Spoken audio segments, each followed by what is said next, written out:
हरे कृष्ण हरे कृष्ण कृष्ण कृष्ण हरे हरे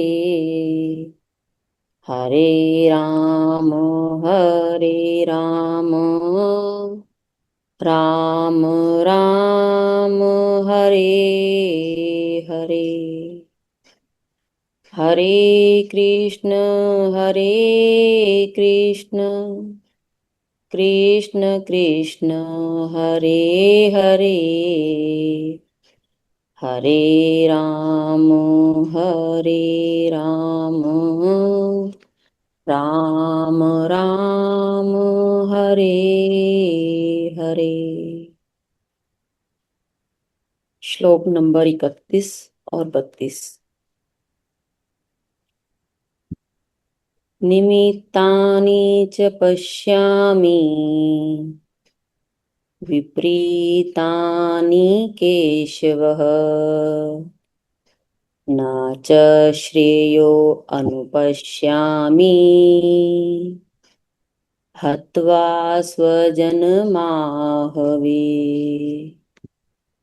निमित्तानि च पश्यामि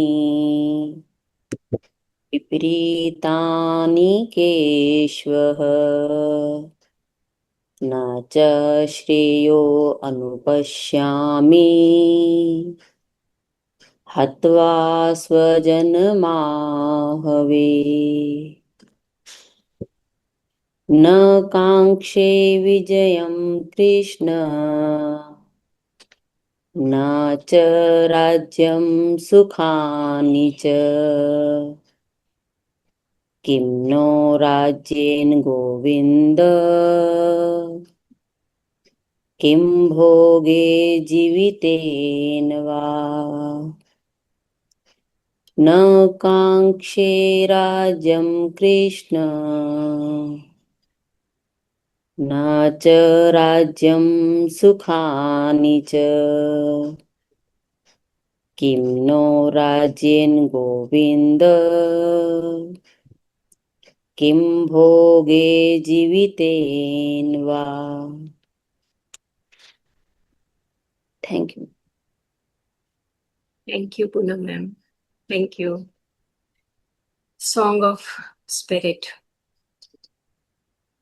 celestial song. जैसे जैसे हम ये श्लोक सुनते हैं तो हमारे खुद के भीतर वाइब्रेशंस होने लग जाते हैं। क्यों? क्योंकि हर श्लोक के अंदर मन की प्रवृत्तियां और हर श्लोक के अंदर विवेक बुद्धि दोनों की बात की गई है। कोई भी श्लोक आए उसमें हम ये देखते हैं कि एक तरफ अर्जुन है और एक तरफ दुर्योधन है। यानी कि एक तरफ मटेरियल डिजायर है और एक तरफ हमारी डिस्क्रिमिनेटिव फैकल्टीज है।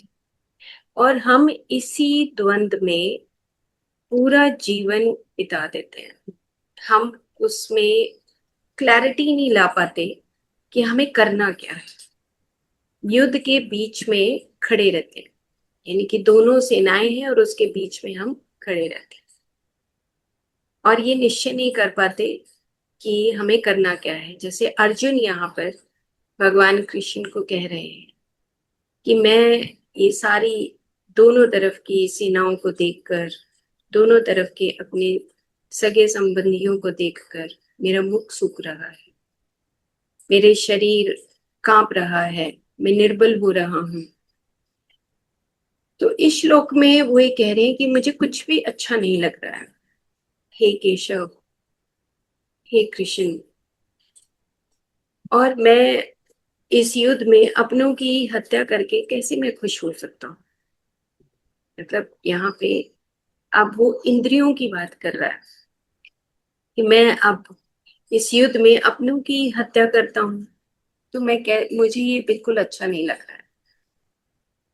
और ना ही मुझे कोई जीत चाहिए, ना ही मुझे कोई विजय चाहिए, मुझे कोई चाहत नहीं है इसकी। और मुझे कोई राज्य भी नहीं चाहिए और ना ही मैं किसी तरह का इंद्रियों का सुख चाहता हूँ। मुझे कोई सुख नहीं चाहिए। मतलब हर चीज से वो निराश है, हताश है। मतलब आप देख रहे हैं कि जब इंद्रियां, कल के वाले श्लोक में हमने पढ़ा कि एक, मतलब मनुष्य को ये पता है कि मेरे अंदर एक आत्मा निवास करती है, मैं उस चैतन्यता के माध्यम से ही मुझे ये शरीर मिला हुआ है। लेकिन हम कभी आत्मा के लिए तो ऐसी बात करते ही नहीं, हम तो इंद्रियों के सुख में आगे भागते रहते हैं।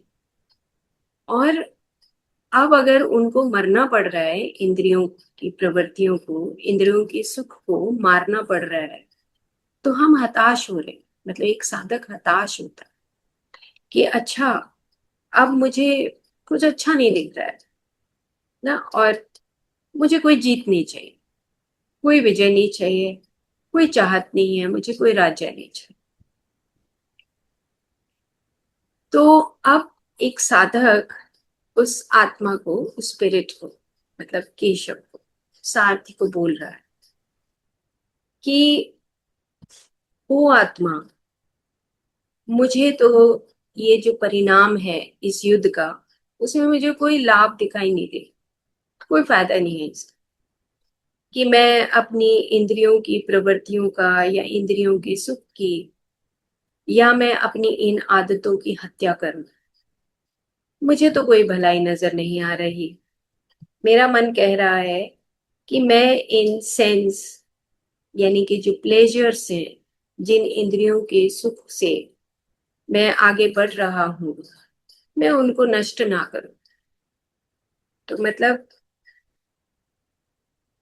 अब जैसे जैसे इंद्रियों की प्रवृत्तियां हमारे अंदर मरती हैं, हम जिन जिन चीजों को छोड़ते जाते हैं, अब पीछे से, मतलब संस्कार चिल्लाते हैं, हमारे इनर ईगो जो बैठा है, जो बार बार हमारी जन्म परंपरा बनाता है, पीछे से चिल्लाते हैं कि नहीं, तुम्हें नहीं छोड़ना है इंद्रियों का सुख। तो एक साधक को क्या अपने अंदर से आवाज सुनती है, उसको लगता है कि ये ना मुझे विजय चाहिए, ना जय चाहिए, ना मुझे राज्य चाहिए, मुझे कुछ नहीं चाहिए। मतलब मैं, लेकिन मैं इनको नहीं मार सकता, तो मुझे कोई चाहत नहीं है, और ना ही मुझे कोई मन की जीत चाहिए, और ना ही मुझे आत्मा का साम्राज्य चाहिए, ना ही मुझे आत्मा की खुशी चाहिए, और ना ही इंद्रियों की प्रवृत्तियों की क्षणिक प्रसन्नता चाहिए। मतलब अब दोनों तरफ से, अगर मान लो कोई व्यक्ति कहे कि ना ना ठीक है, हम कई बार बोलते हैं ना कि तुम बताओ तुम्हें क्या करना है, नहीं नहीं देख लो, जैसे तुम्हारा मन हो वैसे कर लो ना। मतलब हम कोई डिसीजन ले नहीं पाते, हमें लगता है चलो आज उठ जाएंगे, कोई बात नहीं, आज उठ गए कल नहीं उठेंगे, कल होगा, कल सब कहेंगे कि अरे तुम सोए रहो, रात को बैठो पार्टी करो, तो ठीक है पार्टी कर लेंगे, क्या फर्क पड़ता है, अगले दिन कर लेंगे ध्यान साथ। तो अब जब वो द्वंद की स्थिति आती है, तो उस वक्त, अब अर्जुन यहाँ पे क्या कह रहे हैं कि मुझे कोई राज्य नहीं चाहिए। राज्य मतलब कि जो वो हमें द्वार दिखता है, तीसरा आंख, वो मुख्य द्वार जो दिखता है, मतलब उसके लिए भी वो मना कर रहा है कि मुझे ऐसा कोई राज्य नहीं चाहिए, ना मुझे ऐसी कोई सुख सुविधा चाहिए, मुझे कुछ नहीं चाहिए, और ना ही मैं जीतना चाहता हूँ, मुझे कोई जीत नहीं चाहिए। हर तरफ से निराश होना, दुखी होना, कि लेकिन इंद्रियों का सुख को मार कर मैं करूंगा क्या। मतलब ये जो पीछे के जो श्लोक हैं हमारे, 27, 28, 29, 30, 31, 32, इन सब में इंद्रियों का सुख को छोड़ते हुए देखो कितनी परेशानी हो रही है। मतलब मुंह सूख रहा है, त्वचा जल रही है, मन अंदर से जल रहा है कि मैं इनको क्यों मारूं। हम्म? तो अब इस हताश थके हुए मन की अस्थिरता के कारण साधक एकदम से नेगेटिव निर्णय ले लेता है, और ये ऐसा हम सबके साथ ही होता है कि मतलब नेगेटिव निर्णय ये लेता है कि छोड़ो सब कुछ, हम जैसे चल रहे हैं वैसे ही चलते रहेंगे, हमें कोई फर्क नहीं पड़ता, हम छोड़ देते। तो नेगेटिव निर्णय ले लेता है कि मुझे नहीं लगता कि सभी इंद्रियां जो भोग भोग रही थी और आराम से मेरे इस बॉडीली किंगडम में रह रही थी, उनको मारने का कोई फायदा होगा।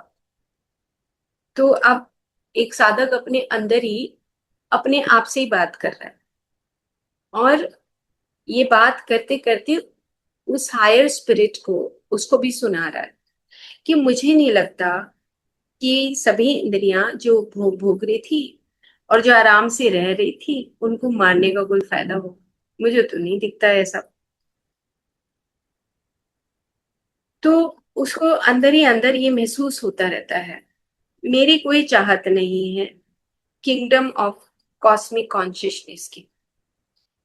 इसके साथ मुझे इसके साथ साथ मुझे कोई इंद्रियों की प्रसन्नता भी नहीं चाहिए, कोई इंद्रियों का सुख भी नहीं चाहिए। मतलब वो दोनों तरफ इतने द्वंद में फंस चुका है कि उसको किंगडम ऑफ कॉस्मिक कॉन्शियसनेस भी नहीं चाहिए और उसको इंद्रियों की प्रसन्नता भी नहीं चाहिए। लेकिन इंटरनली उसको इंद्रियों का जो सुख है उसको नहीं मारना है। बस बात इतनी सी है कि वो इंद्रियों के सुख को मारना नहीं चाहता, क्योंकि अब प्रभाव ज्यादा है। और क्या होता है कि जब हम तमोगुण में अपने उन लाइफ इनकारनेशंस को, जन्म परंपरा में आगे बढ़ते हैं, तो जन्म परंपरा में तमोगुण में हम बहुत सारे इंद्रियों के सुख साधनों से रहते हैं कि हमारी चाह होती है हम धन कमाएं, हमारी चाह होती है कि हम परिवार बसाएं, हमारी चाह होती है कि हमारी बहुत बड़ा परिवार हो, हमारी चाह होती है कि हम बहुत सारे कई घर बना लें, कई गाड़ियां ले लें, ना बहुत सारे कपड़े हो जाएं, बहुत सारी सुख सुविधाएं हो जाएं। अब जब पाला हमने तमोगुण में अपने आप को इस तरीके से, अपने आप का कॉस्मिक बैटल है ये, है ना। हम अपने आप को तमोगुण में और रजोगुण में तो और भी ज्यादा राजा की तरह जीना चाहते हैं, लग्जीरियस लाइफ। रजोगुण होता है लग्जीरियस लाइफ, राजा की तरह जीना चाहते हैं। अरे क्या बात है, इतने कपड़े हों और दूसरों की तरफ से भी जो धन कमाने का है वो सारी चीजें। तो हम जब इस तरह की काम वासनाओं में फंस जाते हैं तो हमारा कितना बड़ा ये जो कर्म क्षेत्र है, हमारे शरीर के बॉडीली किंगडम में चप्पे चप्पे पे वो इंद्रियों की प्रवृत्तियां। तो अब क्या हुआ कि उस द्वंद में फंसने के बाद अब जब वो साधना के लिए चलता है तो इंद्रियों की जो ये प्रवृत्तियां हैं ये उसको वापस खींचती हैं। वो कहते हैं कि नहीं नहीं, मुझे अब उस तरफ जाना ही नहीं है, साधना की तरफ।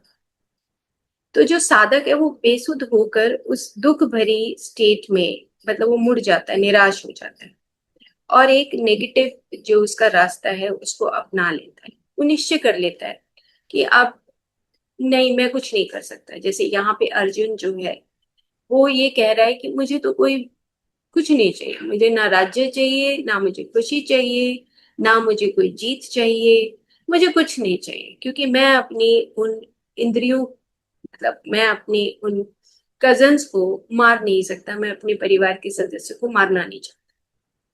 तो यहाँ पे एक साधक अपनी इंद्रियों की प्रवृत्तियों में जिन सुख साधनों में वो इतने जन्मों से रह रहा था उनको वो मारना नहीं चाहता। यहाँ पर वो हताश है, वो द्वंद में फंसा हुआ है और एक निश्चय कर लेता है कि छोड़ दो, मेरा गांडीव जो है, धनुष जो है वो ढीला पड़ रहा है, मेरे हाथ ढीले पड़ रहे हैं और वो छूट रहा है गांडीव उसके हाथ से। मतलब कि वो अब निराश होके बैठ जाता है कि अब ऐसा कुछ नहीं चाहिए। सेम ऐसे ही एक साधक जो है वो अपने आप से ये बात कहता है कि मेरे को दोनों स्पिरिचुअल और सेंस हैप्पीनेस, ना मुझे स्पिरिचुअल हैप्पीनेस चाहिए, ना मुझे सेंस हैप्पीनेस चाहिए, ना इंद्रियों की हैप्पीनेस और ना ही मुझे आध्यात्मिक आनंद, मुझे कुछ नहीं चाहिए।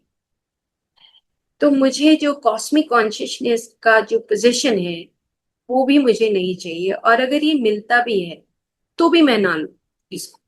तो यहाँ पे यही बात कह रहा है कि अर्जुन क्या कह रहा है कि मुझे तो कोई ऐसा राज्य नहीं चाहिए। तो यहाँ पे एक साधक जब साधना करता है तो ये जब बीच में आता है, मतलब शुरुआत में साधक जब साधना करता है, पिछले श्लोक में हमने पढ़ा कि उसको बड़ा अच्छा लगता है कि चलो युद्ध के लिए चलते हैं, शंखनाद करते हैं, ये सब शुरू शुरू में साधक को बड़ा अच्छा लगता है कि अरे हमने तो मोक्ष की प्राप्ति हो जाएगी, हमारा ऐसा हो जाएगा, वैसा हो जाएगा, सब कुछ, मतलब उसको इतना अच्छा लगता है। लेकिन जब जैसे ही वो मिडल उसमें आता है, दोनों सेनाओं के बीच में आके जब रथ खड़ा होता है, तब उसको ये, अब वो हताश होने लगता है कि अच्छा, मुझे इंद्रियां की प्रवृत्तियां छोड़नी पड़ेंगी, मुझे ये सुख साधन छोड़ने पड़ेंगे अगर मैं उस तरफ जाऊंगा।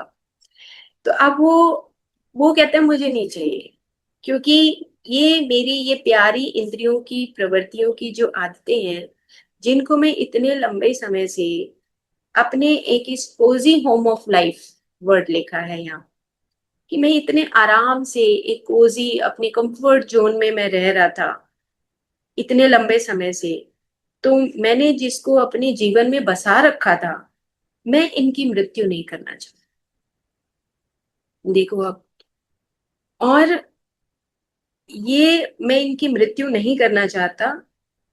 तो अब ये जो पार्ट है, ये पैराग्राफ है, ये बहुत इंपॉर्टेंट है कि जब हम साधना के बीच में आते हैं, तो अब हमारी चीजें जो है, मन की प्रवृत्तियां छूटती हैं पीछे, है ना। और मन की जब प्रवृत्तियां छूटती हैं तो हमें उसमें फियर होना शुरू हो जाता है, डर लगना शुरू हो जाता है, पसीने आते हैं, है ना, त्वचा जलने लगती है कि अच्छा, अब हम त्याग कर रहे हैं। यहाँ पे रिनंसिएशन एक वर्ड आया है कि त्याग, त्याग का भाव। तो एक उस पैराग्राफ के बाद यहाँ पे लिखा है कि यह मनुष्य की सभी चालों में से सबसे फेवरेट चाल है। मतलब चालाक तो हम है ही, लेकिन ये सबसे फेवरेट चाल है। क्यों? क्योंकि बचपन से ही हम इसमें निपुण होते आ रहे हैं। मतलब कि हमने बचपन से ही इंद्रियों की प्रवृत्ति की तरफ चलते चलते ये निपुणता हमने हासिल कर ली है, चालाकी हासिल कर ली है, कि ये हमारी सबसे फेवरेट चाल बन गई है कि जब दिल करे तो मेडिटेशन कर लो, जब दिल ना करे तो कर, और जब दिल करे तो इंद्रियों का सुख ले लो, जब दिल करे तो स्पिरिचुअल बन जाओ। अब मझधार में हम लटके हुए हैं, द्वंद में हम हैं। और द्वंद के बाद भी इन्होंने एक वर्ड लिखा है कि नेगेटिव रास्ता अपना लेते हैं और निश्चिंतता की ओर चल पड़ते हैं, निश्चिंत हो जाते हैं। ये ठीक है जैसे चल रहा है ऐसे, लेकिन मैं स्पिरिचुअल भी हूँ और मैं इंद्रियों का सुख भी ले। तो अब यहाँ पे उन्होंने एक बहुत अच्छे एग्जाम्पल दिया है कि अगर मुझे आइसक्रीम मिलने से पहले अपनी गाजर खानी पड़े, तो मुझे आइसक्रीम ही नहीं चाहिए। ये बहुत अच्छी लाइन, मुझे कई देर लगी मुझे इसको समझने में, कि अगर मुझे आइसक्रीम मिले उससे पहले कोई कहे कि गाजर खा ले, तो मुझे आइसक्रीम ही नहीं चाहिए। समझे आप?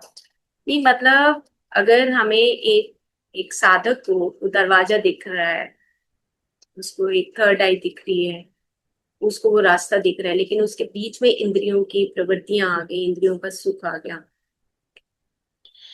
तो अब वो कह रहे हैं कि भाई अब उसको मारना पड़ेगा ना अगर हमें आइसक्रीम खानी है। तो वो कह रहा है कि मुझे आइसक्रीम नहीं चाहिए। ये एग्जाम्पल दिया बहुत अच्छा। तो हम, मतलब वो आइसक्रीम, मतलब वो गाजर जो है, जो हमारी प्रवृत्तियां हैं, हम उनको मारना ही नहीं चाहते। तो अगर मारेंगे नहीं तो आइसक्रीम मिलेगी नहीं, सीधी सी बात है। इतना गहरा मीनिंग है यहाँ पर कि हम अपनी इंद्रियों की सुख में किस तरीके से लिप्त हैं। तमोगुण से रजोगुण, अब तो हम सत्व में आ चुके हैं।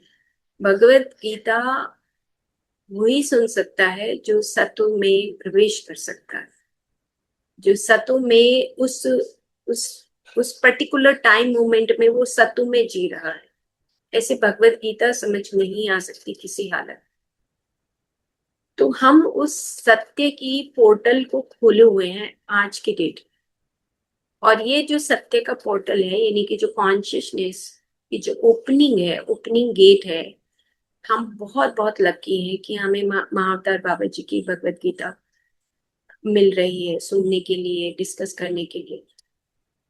तो ये इस क्षण में जो ये पोर्टल खुला हुआ है, इसमें यहाँ पे इस श्लोक में अब अर्जुन तो हर तरीके से हताश हो रहे हैं, तो कह रहे हैं कि मेरे को तो कुछ चाहिए नहीं। तो इसी प्रकार से यहाँ पे हम छोटी छोटी प्रवृत्तियों को जब त्यागते हैं, यहाँ रिनंसिएशन की दो तरीके से बात की गई है कि अगर हम अपनी प्रवृत्तियों को त्याग देते हैं तो हमें वो इटर्नल हैप्पीनेस मिलती है। और वो ये बता रहे हैं कि यह एक ऐसी योजना है कि जैसे, मतलब हम अगर कहें कि मतलब वो एग्जाम्पल दे रहे हैं आइसक्रीम के बाद, ये एक ऐसी योजना है कि जैसे पता नहीं हमने कितना बड़ा बलिदान दे दिया हो, है ना, कि हमें दया आती है कि एक फेवरेबल कॉम्प्रोमाइज पर, यहाँ पे ये शब्द लिखा है कि मतलब अगर हम ये कहें कि अरे हमें तो कुछ नहीं चाहिए, है ना, हमें ना विजय चाहिए, ना राज्य चाहिए, ना इंद्रियों की सुख चाहिए, मतलब यहाँ पे बताए कि मनुष्य कैसे दिखा रहा है कि मैंने कितना बड़ा बलिदान दे दिया। तो दया आती है ऐसे इन शब्दों पे, और हम कितना फेवरेबल कॉम्प्रोमाइज कर लेते हैं अपने आप के साथ। तो एक फेवरेबल कॉम्प्रोमाइज बताया गया है कि हम उस द्वंद की स्थिति में भी नेगेटिव पाथ अपनाकर हम एक फेवरेबल कॉम्प्रोमाइज कर लेते हैं। जैसे होता ही है हमारी जिंदगी में अमूमन, कहीं अगर हमें थोड़ा सा फीवर आ गया तो हमें सबसे पहले ध्यान आएगा अच्छा मेडिकेशन नहीं करना, अच्छा है सुबह नहीं उठते, मतलब एकदम से अगर बॉडी में कहीं कोई पेन आ गया, कोई रिलेटिव आ गया, है ना, कोई लेट सोए, है ना, तो अंदर से दूसरे भी कहेंगे आज मत उठ, क्या है, मत कर मेडिटेशन। और हमारा भी अंदर से वो जो मन की प्रवृत्तियां हैं, जो संस्कार है, तीनों चीजें साथ साथ बताई हैं यहाँ पे, मन की प्रवृत्तियां, इंद्रियों की प्रवृत्तियां, और हमारे संस्कार, और इनर ईगो, ये तीनों चीजें साथ, मतलब तीनों की इतनी पक्की दोस्ती है कि ये अगर मन की प्रवृत्तियां एक क्षण के लिए ये भी कह दे कि अच्छा ठीक है कोई बात नहीं तुम्हें सुबह उठना है, तो लेकिन पीछे के जो संस्कार हैं वो कहेंगे कि कैसे तू उठ सकता है, नहीं, तुझे नहीं उठना है, क्यों, तमोगुण और रजोगुण की पूंछ हमारे पीछे वो लटकी हुई है, और हमें वो छूटने नहीं देती वो संस्कार। और इनर ईगो जो बार बार जन्म परंपरा है, इनर ईगो क्या है, बार बार जन्म परंपरा में आना, उलझ जाना, इन प्रवृत्तियों में उलझते रहना। तो कहते हैं कि हम बहुत फेवरेबल एक कॉम्प्रोमाइज कर लेते हैं। फिर एक और एग्जाम्पल दिया है कि समझदार जो माता पिता हैं वो अपने बच्चे को कभी ऐसी शिक्षा नहीं देते, एक जिद्दी बच्चे की बात को कभी नहीं मानते ना। तो और उसके साथ, उसी एग्जाम्पल के साथ उन्होंने कहा है कि ये जो ब्रह्मांडीय कानून है, लॉ ऑफ यूनिवर्स, ये उन लोगों के लिए नहीं बदलता जो खुद में नेगेटिव हो और नकारात्मक त्याग की वीरता दिखाते हो, वीरता का प्रदर्शन करते हो। जैसे यहाँ पे अर्जुन जो है उसके बारे में ही यहाँ पे बात की है, अर्जुन का मतलब हम खुद के साधक के बारे में, कि नकारात्मक जो त्याग कर रहा है ये, कि मुझे ना विजय चाहिए, ना मुझे जय चाहिए, ना मुझे राज्य चाहिए, ना मुझे इंद्रियों का सुख चाहिए, मुझे कुछ नहीं चाहिए, ना मैं इंद्रियों की प्रवृत्तियों को, ना मैं अपने कजन्स को मार सकता, ये मुझे कुछ नहीं चाहिए। तो ये जो नकारात्मक त्याग है, मुझे कुछ नहीं चाहिए, ये एक नकारात्मक त्याग वीरता पूर्ण का जो प्रदर्शन है, उसके लिए कभी भी कॉस्मिक लॉ बदलता नहीं, उसके लिए ये कॉस्मिक लॉ कोई मदद नहीं कर सकता, ये बताया जा रहा है। तो ये भी बहुत इंपॉर्टेंट लाइन है कि हम, कई बार होता है ना कि एकदम से छोड़ देते हैं, ठीक है जाओ हमें कुछ नहीं चाहिए, मैंने तो ये भी छोड़ दिया, अगर तुम कोई ऑब्जेक्शन करने लगे तो हम यही कहते हैं कि हाँ ना हम मेडिटेशन करेंगे, ना हम ये कुछ करेंगे, कुछ नहीं करेंगे। तो वो कहते हैं ये जो नकारात्मक जो भाव हमारे अंदर आता है, द्वंद के बाद नकारात्मक भाव जो आता है, उसके लिए कॉस्मिक लॉ हमारी कभी मदद नहीं करता। मतलब कि जो सारथी हैं, जो हमारे क्राइस्ट कॉन्शियसनेस है, जो कृष्णा कॉन्शियसनेस है, वो हमारी मदद के लिए फिर नहीं आते। तो रिनंसिएशन क्या है? अब रियल जो रिनंसिएशन है, यानी कि जो त्याग है, वो क्या है? वो कहते हैं कि जो त्याग है वो एक शिफ्टिंग है, शिफ्टिंग ऑफ टेस्ट है। Renunciation is a shifting of taste from inferior pleasures to everlasting happiness. तो त्याग क्या है? कि एक शिफ्टिंग ऑफ टेस्ट है, मतलब हम जब साधना में जाते हैं, साधना करते हैं, तो उस आनंद को महसूस करते हैं, उस टेस्ट को महसूस करते हैं हम। जो हमें एक इंफीरियर, जो हमारे जो क्षणिक सुख हैं, इंद्रियों के सुख हैं, उनको हटाकर हमें एक परमानेंट, यानी कि एवर लास्टिंग आनंद की तरफ, हैप्पीनेस की तरफ हमें लेकर जाते हैं। तो ये रिनंसिएशन, ना कि वो त्याग कि हमें कुछ नहीं चाहिए, हम छोड़ देंगे सब कुछ ना, वो त्याग त्याग नहीं है। यहाँ पे रिनंसिएशन, जो रियल रिनंसिएशन है, वो क्या होता है कि जब हम शिफ्ट करते हैं, शिफ्टिंग ऑफ टेस्ट बताया है, कि जो हम अनुभव करते हैं अंदर का, टेस्ट का मतलब यहाँ पे अनुभव है।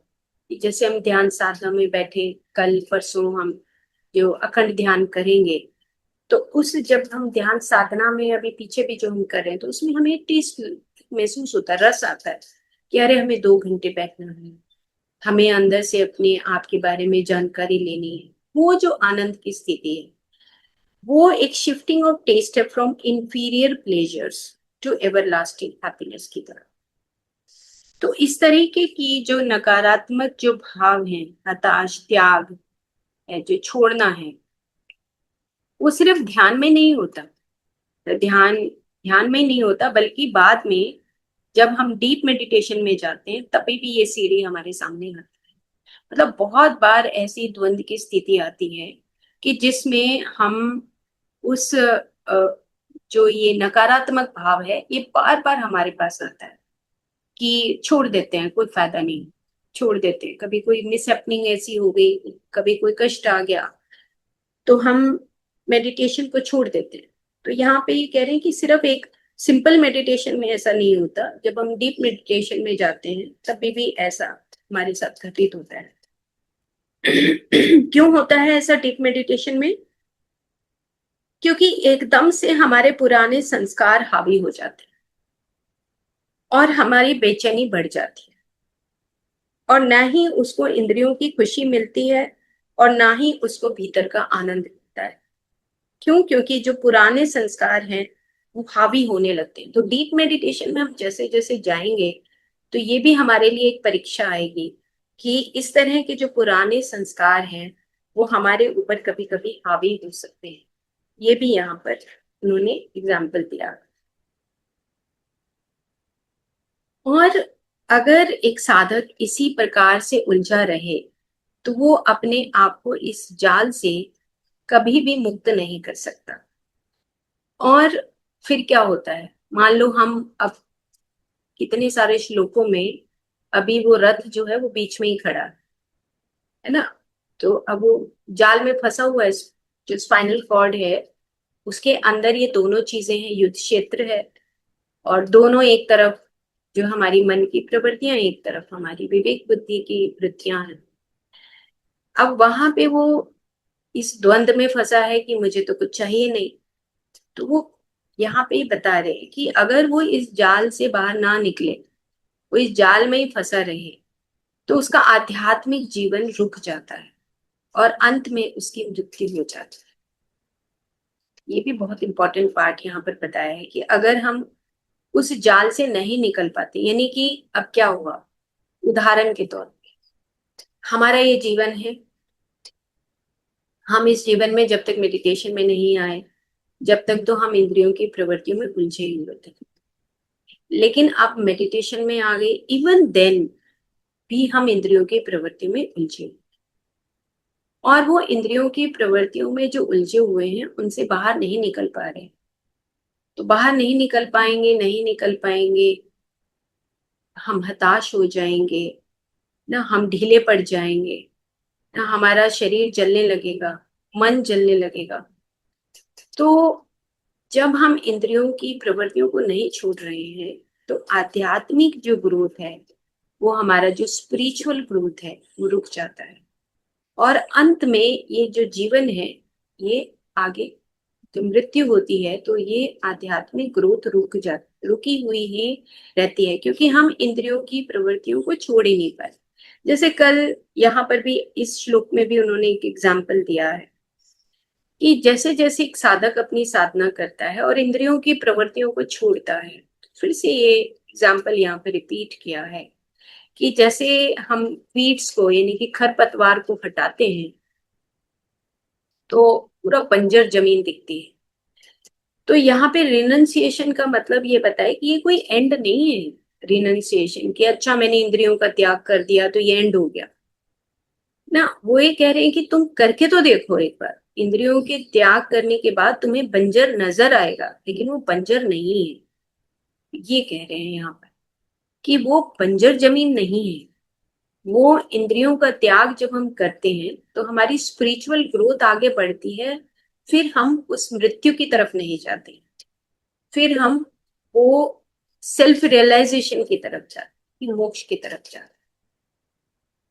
तो यहाँ पर ये कह रहे हैं कि अगर हम इस द्वंद से और इस नेगेटिव जो हम जो नेगेटिव एस्पेक्ट ऑफ जो त्याग है, अगर हम उससे नहीं निकल पाते तो फिर अंत में हमारी मृत्यु मृत्यु ही हो जाती है।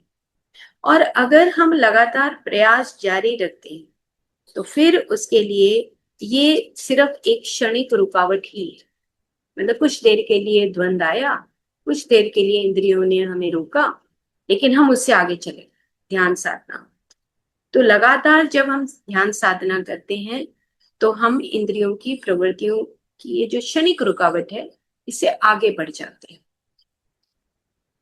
तो त्याग एक अंत नहीं है अपने आप में कि हम कहें कि रिनंसिएशन जो है, हम अपनी इंद्रियों की प्रवृत्तियों की निवृत्ति खत्म कर दिया हमने, तो ये एक अंत नहीं है अपने आप में। जैसे अब वो फिर से एक एग्जाम्पल दे रहे हैं कि जैसे हमारे दरवाजे पे कोई गरीब आता है तो हम उसकी सहायता करते हैं, थोड़े थोड़े पैसे देते रहते हैं ना।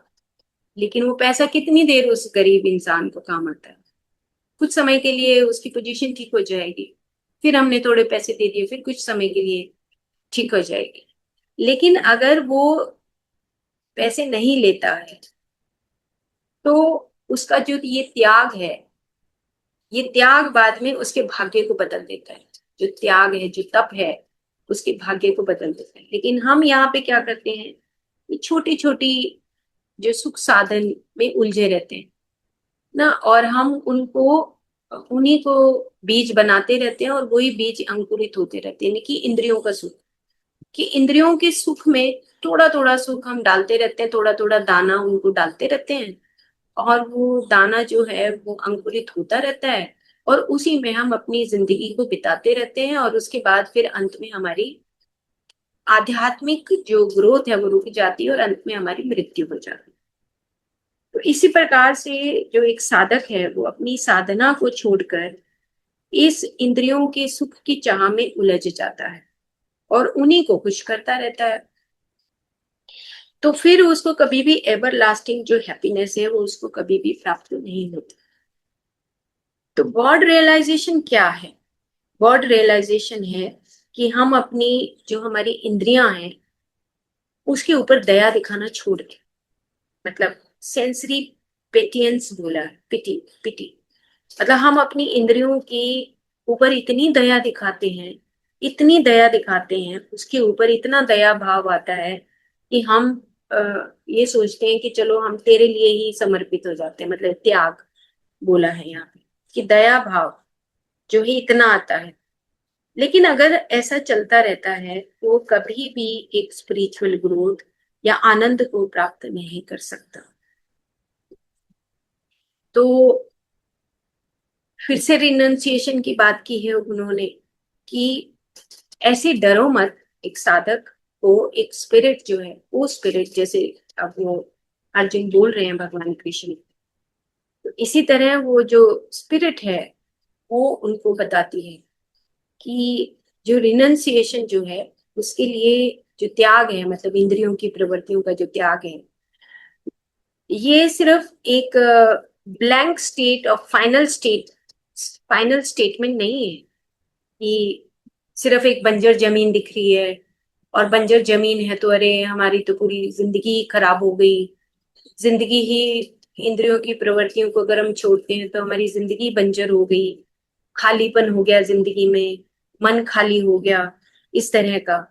लेकिन तुम्हें नहीं पता कि ये एक इटर्नल ब्लेस्ड एक्सपेंशन की स्टेट है।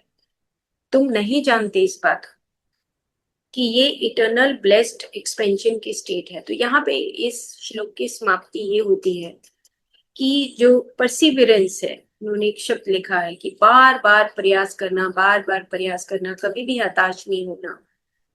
कि बार बार जब हम साधक साधना करता है, रेगुलर होता है, अखंड ध्यान करता है, तो उससे क्या होता है कि जो produces perseverance produces positive fruits of renunciation. यानी कि जब हम इंद्रियों की प्रवृत्तियों का त्याग करते हैं तो उसके बाद इस बंजर जमीन के ऊपर वो जो बीज है, जो हमारी आध्यात्मिक जो बीज है, वो अंकुरित होने लगते हैं। चीज एक ही रहेगी, ये क्लियर हम कर ले, या तो इंद्रियों की बीज ही अंकुरित होंगे और या फिर आध्यात्मिक बीज ही अंकुरित होंगे। ये बीज अंकुरित होगा, धरती एक ही है, bodily kingdom, mental kingdom, supramental kingdom, ये एक ही है। लेकिन अब इसमें बीज कौन सा उगाना है ये हमारे ऊपर डिपेंड करता है। तो यहाँ पे उन्होंने ये बात कह रहे हैं कि ये जो बंजर जमीन है, ये एक रिनंसिएशन जो है वो एक ये नहीं है कि एक ब्लैंक स्टेट नहीं है। इसके अंदर वो छोटे छोटे आध्यात्मिक बीज उगते हैं, वो अंकुरित होते हैं। और अंकुरित अगर हम करते रहेंगे, परसिवरेंस, बार बार प्रयास करना, बार बार प्रयास करना, हार नहीं मानना, हताश नहीं होना। तो अगर हम बार बार इस तरह का प्रयास करते हैं तो फिर हमारे उस त्याग से वो जो पॉजिटिव फ्रूट्स हैं, वो हमारा जो सुख है, जो आनंद है, जो हमारी स्पिरिचुअल ग्रोथ है और जो इटर्नल हैप्पीनेस है, वो हमें प्राप्त हो जाए। आज का है ये एसेंस है कि किस प्रकार से भगवत गीता हमारे सभी आवरणों को उतार रही है। और डिसीजन हमें ही लेना है कि हमें कौन से बीज उगाने हैं। मतलब अब शायद हम सब दोनों तरफ की सेना के बीच में रथ के ऊपर अर्जुन की भांति बैठे और पहला अध्याय अभी चल रहा है हमारे जीवन का भी। और उस पहले अध्याय में ही अगर निर्णय नहीं लिया तो फिर हमारी स्पिरिचुअल ग्रोथ, आध्यात्मिक जो जीवन की ग्रोथ है, वो रुक जाएगी। और इस जन्म में तो जन्म है तो मृत्यु भी है, मृत्यु भी होगी। और फिर हम अगले जन्म में फिर से माँ के गर्भ में आएंगे। और माँ के गर्भ में आके बचपन में तो हमें कुछ याद रहेगा नहीं, वे थोड़े बड़े होंगे, तो बड़े होने के बाद यंग होंगे तो यंग वाले हमारे कैरेक्टर्स आएंगे। और उसके बाद थोड़ा दुखी होंगे, कुछ कष्ट आएंगे, तो हमारी शायद अंदर की बुद्धि जागेगी। तो बुद्धि जागेगी तो फिर से हम ये साधना आगे करने लगेंगे, आगे बढ़ाने लगेंगे। तो फिर हम यहाँ जहाँ पे हम मरे हैं उसके बाद का हमारा जो स्पिरिचुअल ग्रोथ है वो शुरू होगा। क्योंकि जैसे हम ध्यान साधना में आए तो हम सब जो ध्यान साधक हैं उनका पिछले जन्मों का इतिहास रहा होगा कि हम ध्यान साधना को अपना पाए। ऐसे बहुत सारे करोड़ों करोड़ों लोग हैं जो ध्यान में नहीं आते हैं। तो अभी तो वो तमो रजोगुण की उन लेयर्स में जी रहे हैं। लेकिन उसके बाद जब सतुगुण में आते हैं तो ध्यान साधना में एंट्री होती है। तो हम भी पिछले जन्मों से प्रयास करते आ रहे हैं कि हम किसी प्रकार से इंद्रियों की, मन की, इंद्रियों के सुख को किस तरीके से हम छोड़े और ध्यान साधना में आगे बढ़े। तो आज की डेट में भी हमारी लाइफ में एक चैलेंज है ये कि हम इस युद्ध में, इस रथ के ऊपर खड़े हैं और डिसीजन हमारा है कि हमें क्या करना है।